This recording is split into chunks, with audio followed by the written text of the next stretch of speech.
I mean no mind, lad. None.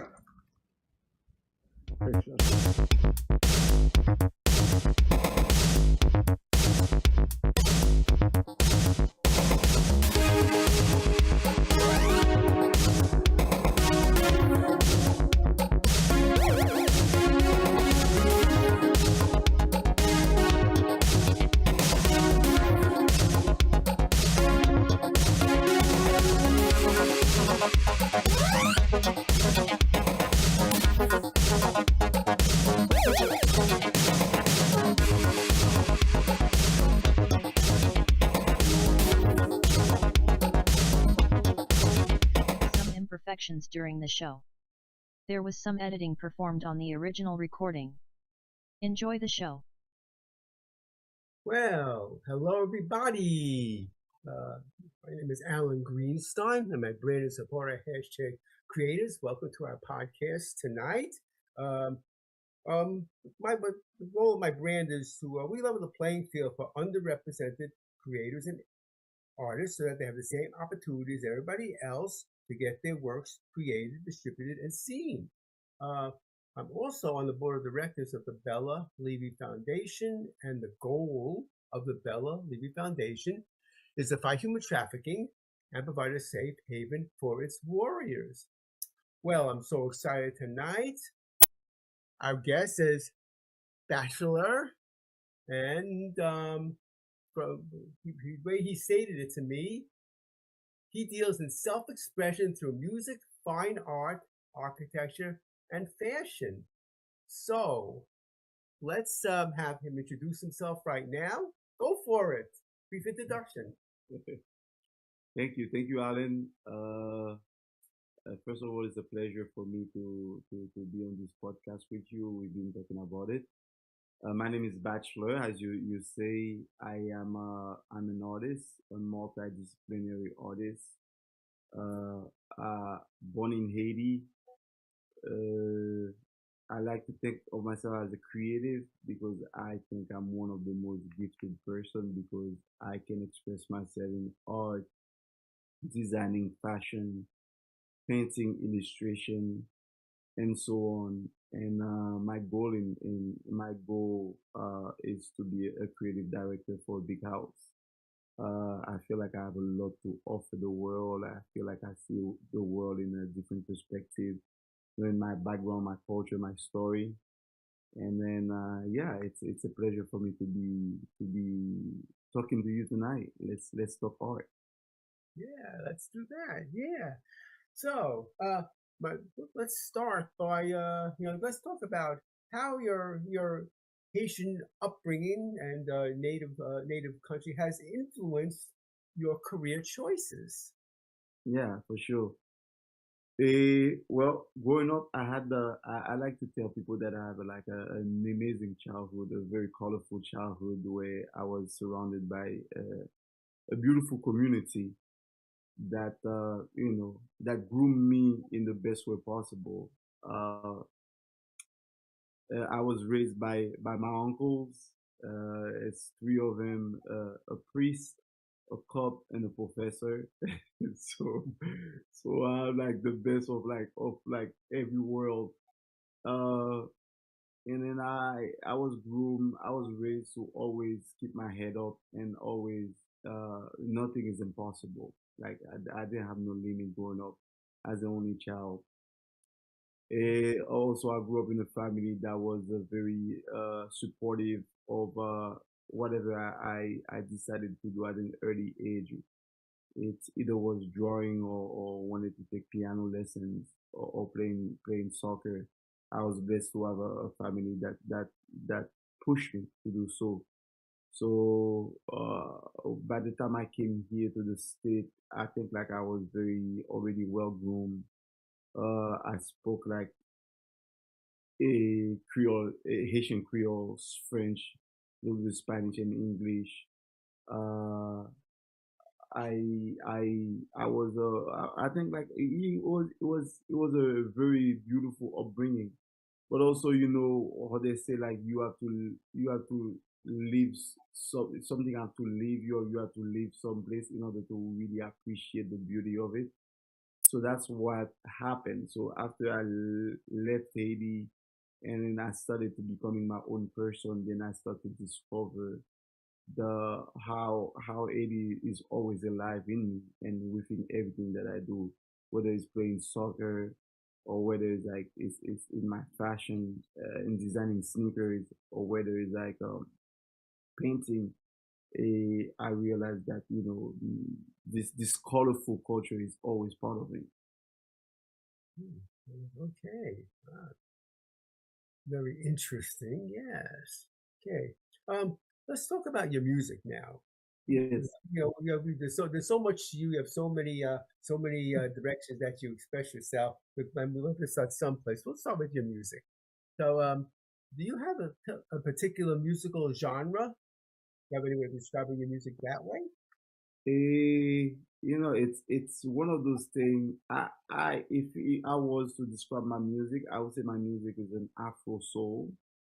It's because it's a fusion of my culture, like Caribbean music, Afro, and a lot of soulful elements into it. I use a lot of strings, a lot of sax, trumpet.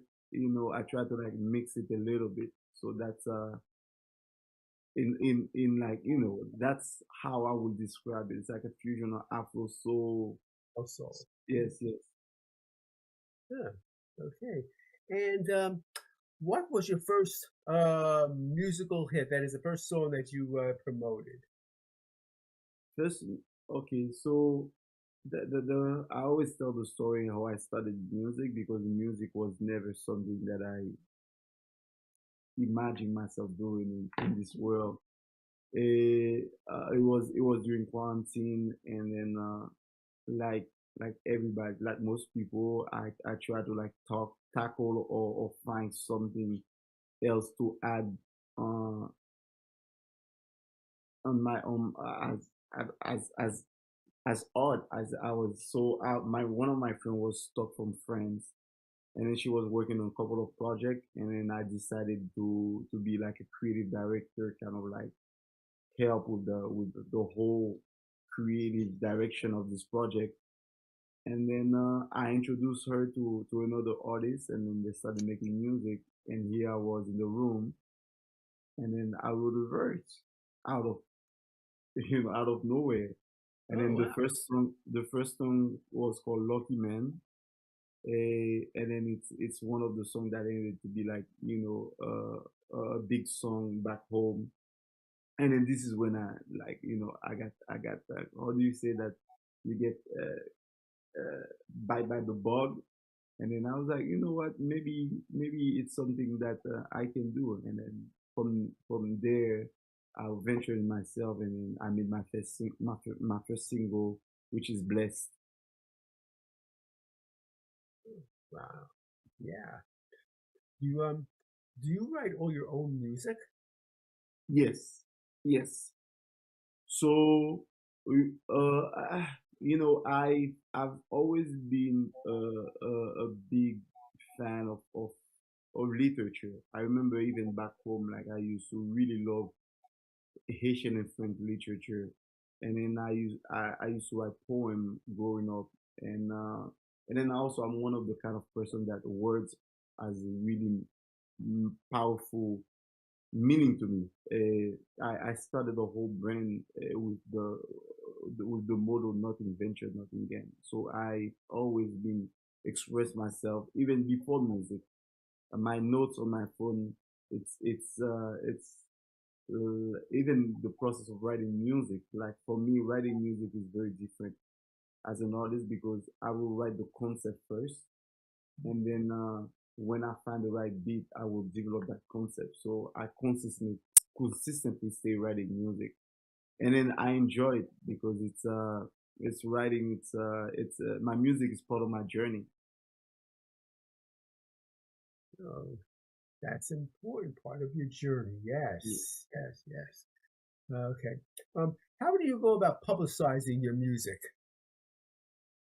Publicizing my music, my music is on every platform. Like I use United Masters as a distributor. We have put the music on all platform, and yeah, it's on every platform, all the main platforms, Spotify, Apple, and more. But with the music business and with the streaming being that, it's one of those things where you have to keep pulling money out of it. As a new artist, it's been challenging. So what I try to do is try to like create as many events on my own to introduce people to my music. Oh, okay. Uh, what song are you currently promoting? The song I'm currently promoting is for Gratitude. Yeah. Gratitude is a song. It's gonna be part of my next album in March. It's called Holy Sinner. And gratitude is I live a life of gratitude because I always tell people the whole I'm so blessed and grateful for all the amazing blessings that's been happening into my life, and one of the line of the song is you know, it's the opening statement. They say life is a battle, but my life is a blessing. I don't worry about the cuts. I worry about the lessons. So gratitude it's a celebration of life. It's a celebration of it's my way to say thank you to God, thank you to my ancestors, thank you to my friends and family for being there and being my light and keep pushing me in dark times. And also those dark times has made me who I am today. So this is the song that I'm pushing now. It's a celebration of life, honestly. Oh, fantastic. Yeah. Yes. Hey. Oh, by the way, I want to say hi to my biggest fan on my podcast. His name is Drew Nagiso. And actually, he's a filmmaker, and my wife Randy and myself, we are um, executive producers on his films, as well as he has given us the opportunity of acting in them. Oh, So nice. I'd like to Beautiful. say hello, June, and Hi, as June. so nice to see you as always. Yeah. Okay, um, we're going to stop for a brief message. Okay, and then we'll be right back. Perfect. I'm Alan Greenstein, founder and producer at Support Our Hashtag Creatives. At Support Our Hashtag Creatives, I offer a number of services to support those developing a project. Check out the services tab of my website at supportourcreatives.com. If you are interested, please use the contact tab on my website or email me directly at alan@supportourcreatives.com. Okay, we're back. Now, let's go on to another topic. Uh, Yes. let's talk about the Bone Art Series. Yes. Yes. Charbon in English means charcoal. And Charcoal. yes, Yes. and then I've been going to this pop-up drawing. It's a drawing pop-up. It's called Raw Fig, and every time I go, I usually use charcoal. And then I always tell people charcoal is like life. It's messy, it's delicate, but it's also very it's raw. And then I've been having fun with this medium. So with that medium, I created a series where I wanted to open a platform for artists to come and display their work, and also create an experience for a try to like stay away from the mainstream gallery where people just go and they look at the work and they drink wine and then they're out. So it's not like, especially in the city that I live in, Miami.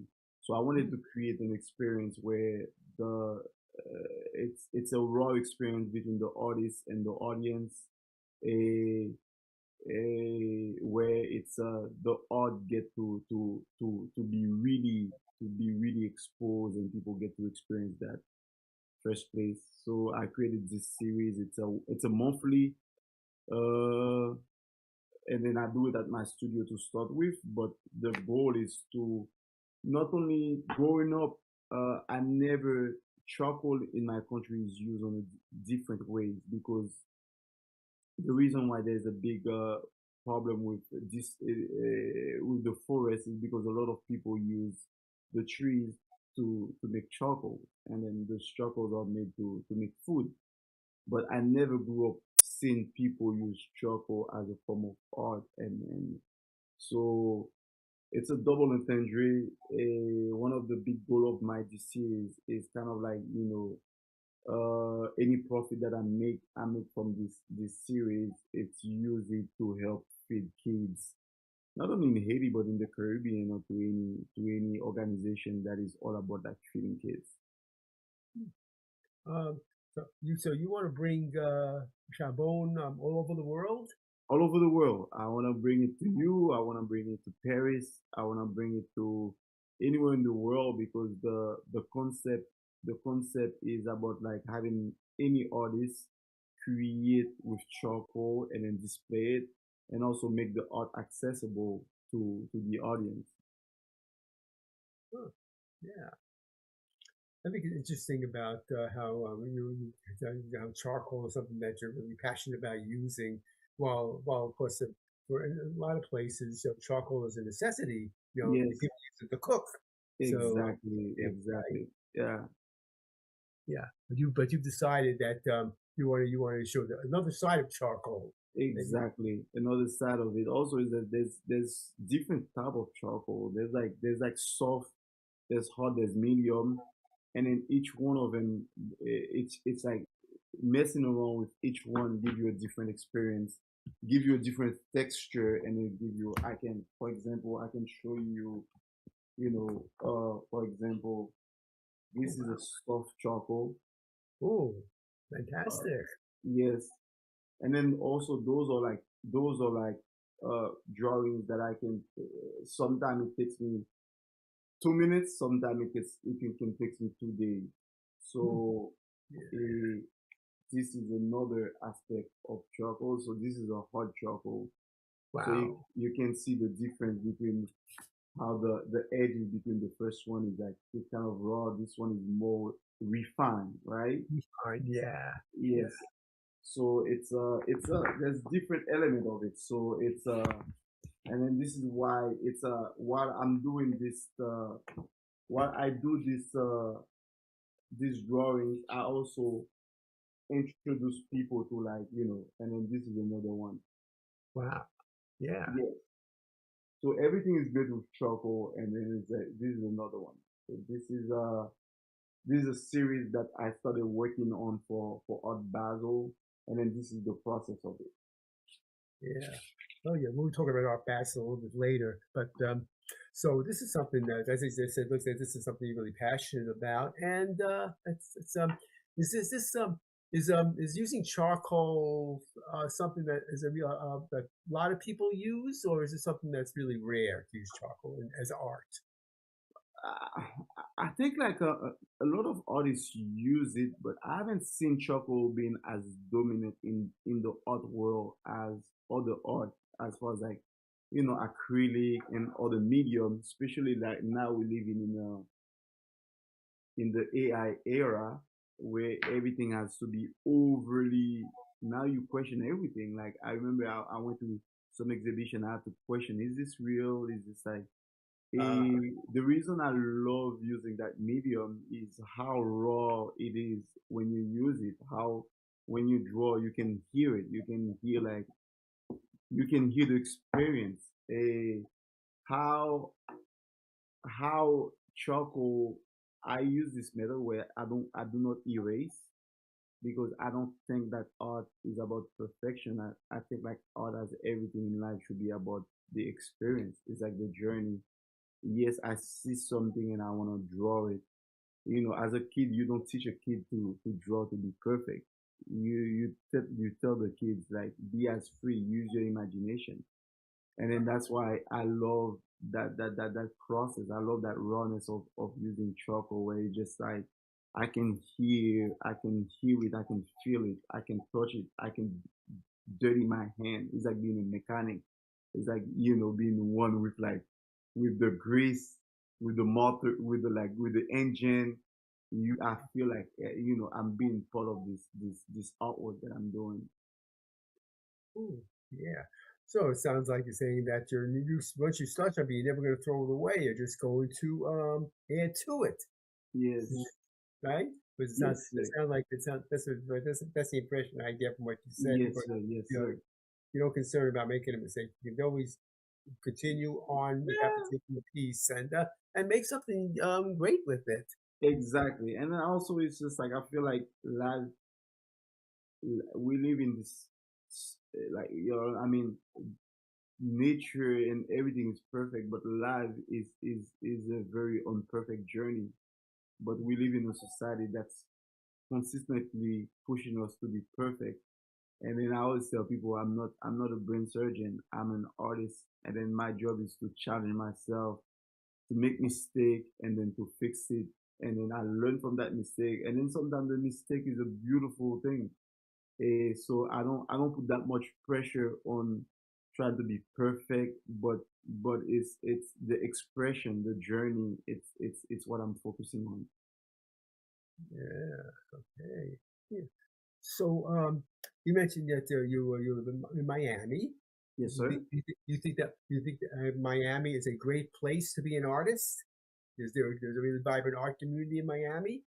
I think Miami is a great canvas.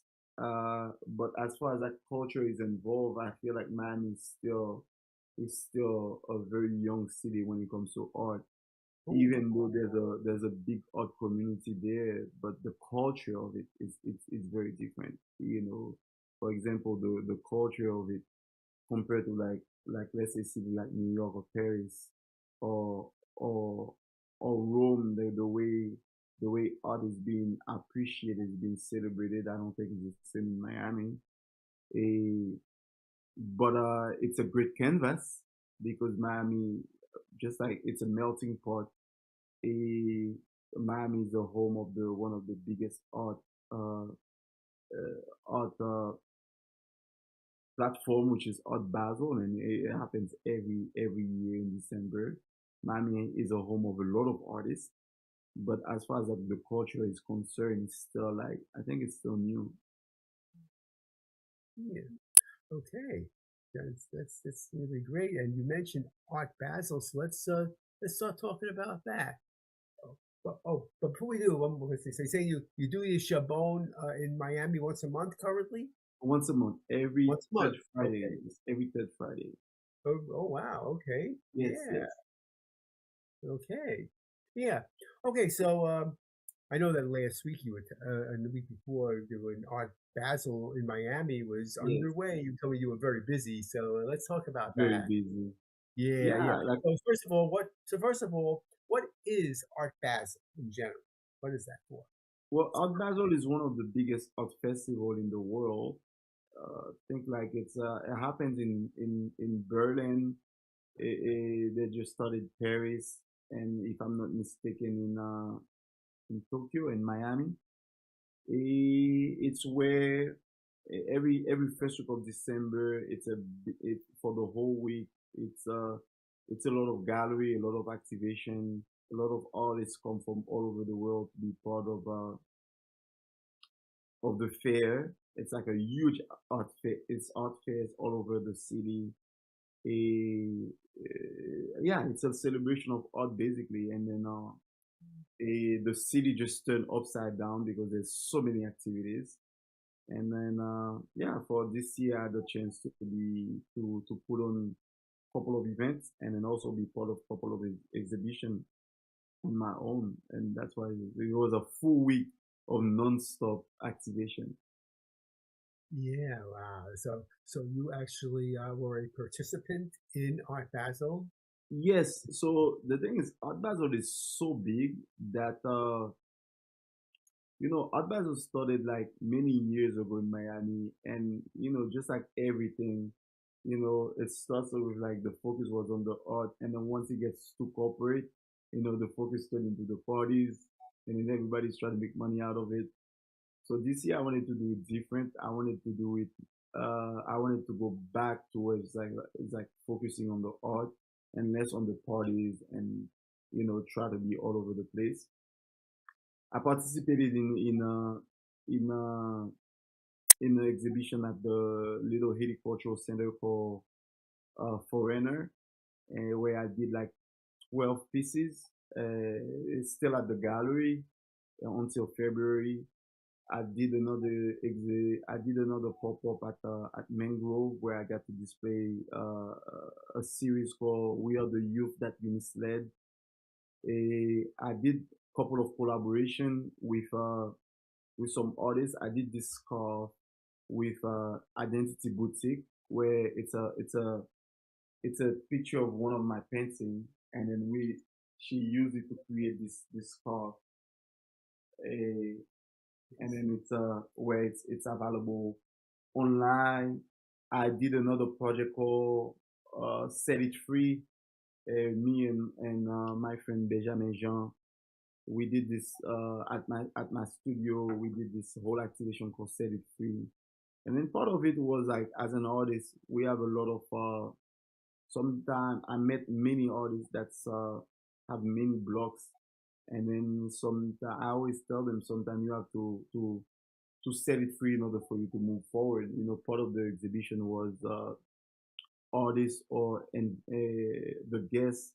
There was a notebook, and then part of it was you get to uh, write something in a notebook you want to set free.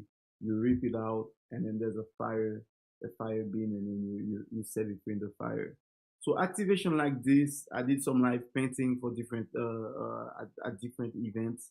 Activation like this was what I was like more focused on this Basel. So from Monday all the way to Sunday, I was like all over.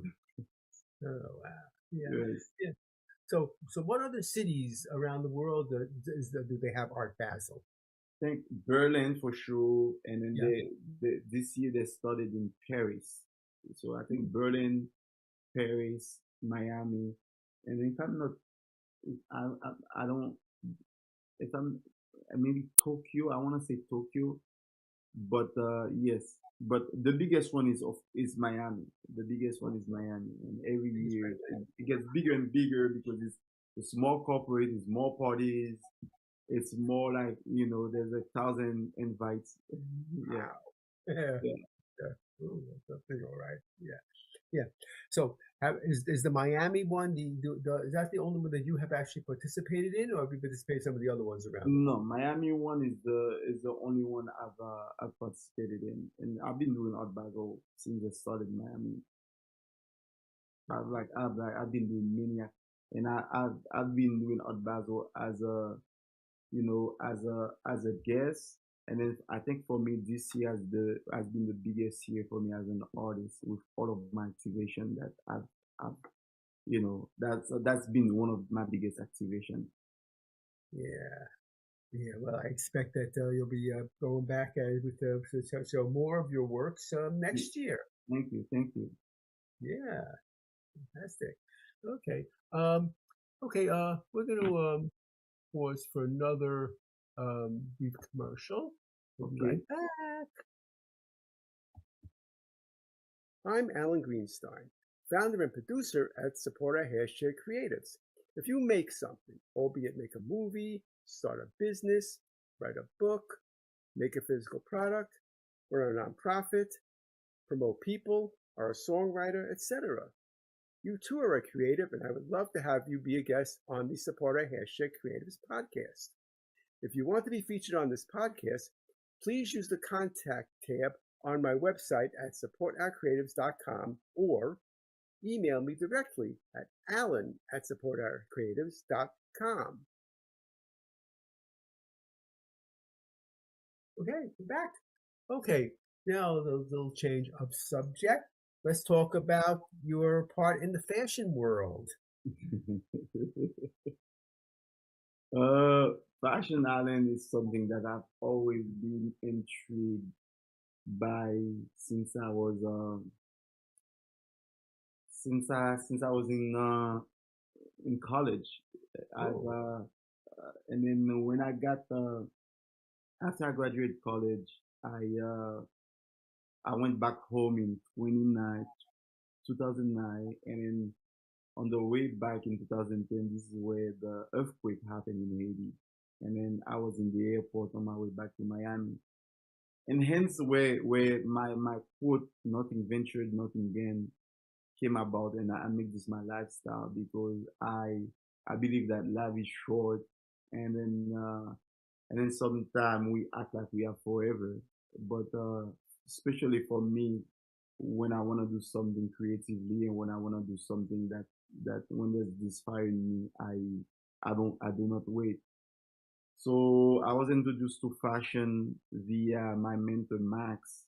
I used to work as an intern at his gallery, and then this I got introduced to Black Apple, this brand called Black Apple New York and Public School NYC, which are two brands like kind of urban luxury brand.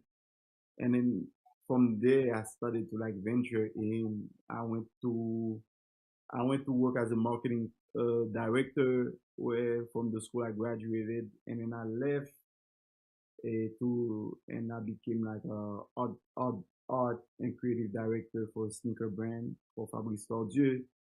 And then boom, it was my big introduction in fashion where I got to design clothing and sneakers. I did 5 years in that brand, and I left to create my own brand, BID, Life of BID, and then another brand called Wedding List Clothing. And then I haven't looked back since then. So now I do more like custom and collaboration in fashion. oh, okay. Yeah. So, yeah, so waiting list clothing company. That's where you have Yes, Wedding the Link most exposure Clothing. in fashion. Yes, Wedding Link Clothing, and then BID NVNG, which is like BID and NVNG stands for Nothing Venture Nothing Gain. And it's all, everything is like BID. It's all about empowering. It's about Yeah. using word on clothes to empower young people. And then the Winning List is a brand that I started right before quarantine. And then yeah, the waiting list is it's about like there's power in waiting, even though people we live in society that which are we are very impatient as people now because we want everything instant gratifying, like we want everything to be instant. But I feel like there's power in waiting. One of the most beautiful thing in life, which is giving birth, you have to wait nine months. Yeah, yeah, right. Yeah, yeah, yeah. So, is all your business done online, or do you have a physical store? Online mostly, and also it's I have a studio in Miami, which Okay. is I have a art studio where I combine everything like my art, my fashion, and everything. Oh, okay. That's Yes, great. yes, Yeah. Okay. And okay, let's talk about photography. yes. So tell us about your involvement with that Y- photography. Yes, Yeah. my photography. I feel like photography is one of my mistress, if I can say, I can put it like that. So if art is like my world, photography is my mistress. I have This is this really intimate uh relation with photography. I feel like photography, I can come back to photography whenever I'm stuck in whatever project I'm working on. Eh, I discovered photography again back when I was an intern for Max. I did this. I work with this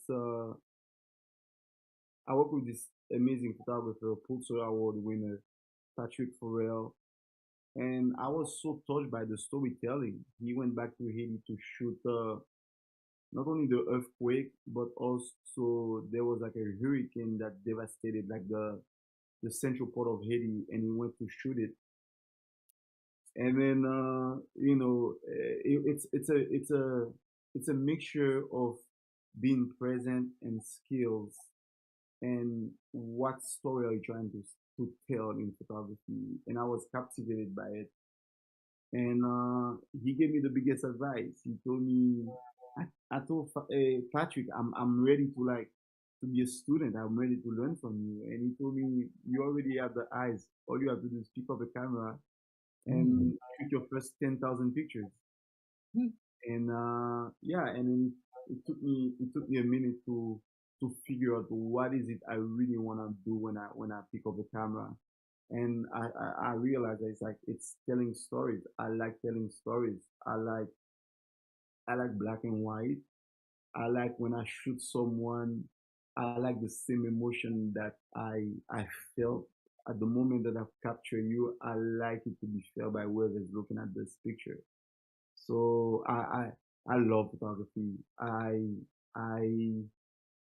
you know, and then it didn't hit me how impactful my photography was until like one time I posted something, and then this lady reached out to me and said, Bachelor, like I like how you give power to the women in your pictures.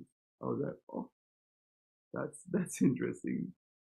Thank you, but it's not something that, especially for me, that I'm so involved. I'm involved in so many facets and avenue in art. Sometimes you can take it for granted. But yeah, photography is definitely one of those art form that I really can find myself in anytime like I'm stuck in a project. Oh, yeah. So, so all these different things that you talked about. You said you have the studio in Miami where people Yes, can come and see all your works, like your photography and your various painting, artwork, whatever it is. Is that yes, yes, location? yes. Yeah. And Okay. it's also an experience because it's one thing talking about everything that I do, but when someone work in the studio, it's very overwhelmed, Wow. because sometimes you're like, oh, and that's why I'm saying like I'm very blessed because usually it's not very often that you find an artist that is like that's practiced so many medium of art, and then when you come to the studio you're like, wow, this is overwhelming. So you go to painting, and then you go to charcoal, and then you go to photography, and then fashion is this way, so it's an experience. Yeah. That's amazing. Yeah.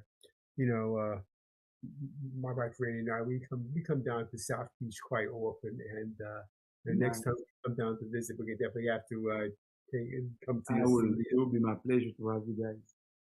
Yeah. Okay. Okay. So what's next for you? What's the next big thing that you'll be working on?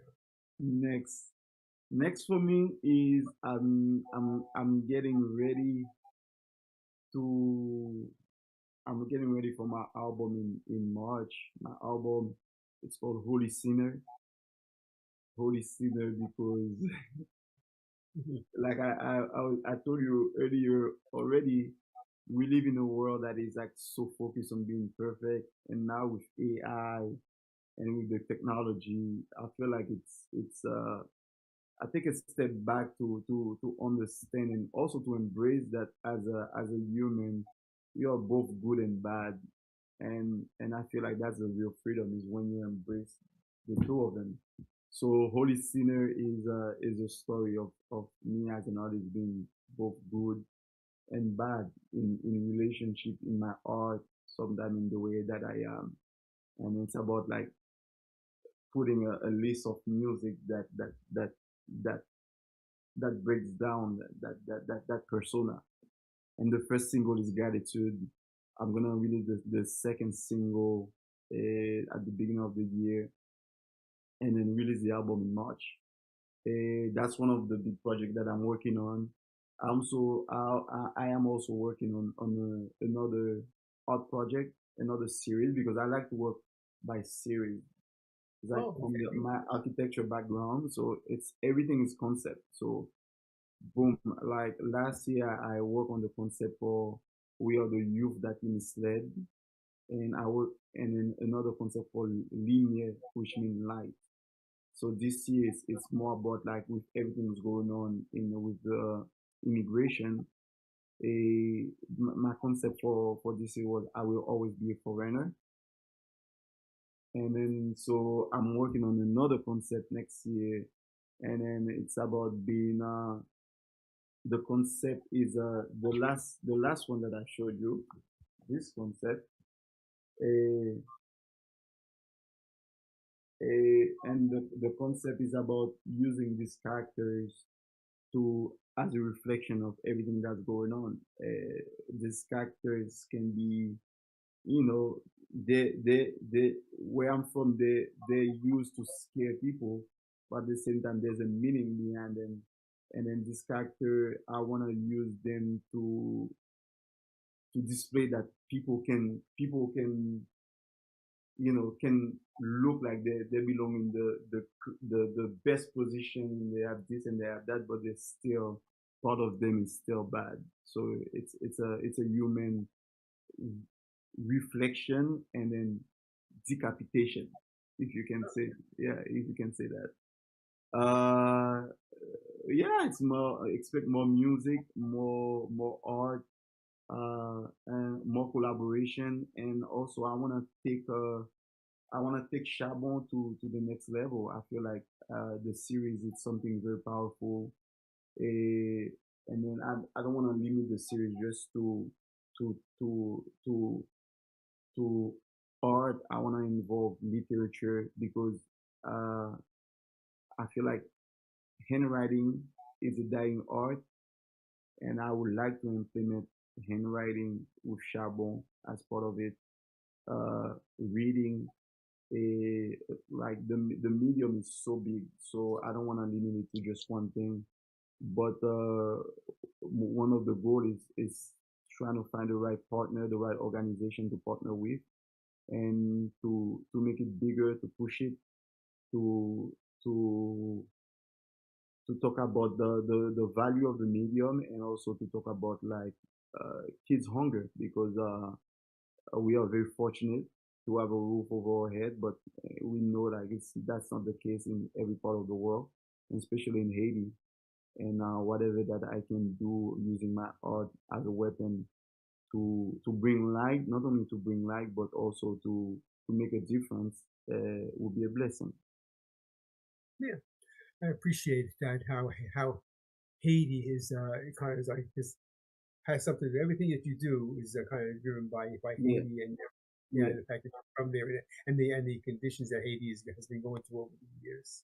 yes, Yeah, it's sort of like giving Haiti a voice in your art and stuff. absolutely, absolutely. And then it's not something I even do. I feel like something that just in me. It's I think Haiti is part of my biggest inspiration. And regardless of what I do, even though when I don't do it consciously, but it always come out. Like, the my culture always come out. The colors that I use, the food that I use, the vibration in my art. It's part of me. I cannot get away from it. That's for well, that's you. That's Yes, great. yes, Yeah, yes, yes. right. Yeah. Okay, so what advice can you provide for people who want to, do the kind of stuff that you do? Uh, you have to be bold. Oh, Yeah, okay. you have to be bold. In, coming from a culture that is like you cannot wake up one day and tell your parents I'm gonna be an artist. you know, it took me a while to get here. It, it's not for everybody, but at the same time, life is short to live a life of regret at the end of the day. So I would say you have to be very bold and you have to be very consistent. Consistency, that's one of the biggest advice that uh, I got from this guy that I was talking to. Is saying, yeah, there's always gonna be someone that is better than you, but uh, consistency always beat, like, talent. Like you might be talented, but you're not consistent. But there's someone who's not as that talented, but which is very consistent. Especially we live in a world where the attention span of people are very short, and then you are every day you are going against like a million people.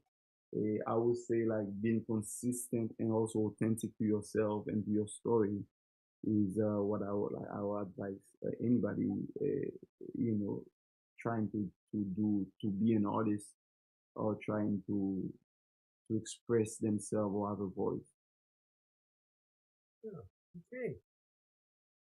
Okay. So how can people get in touch with you?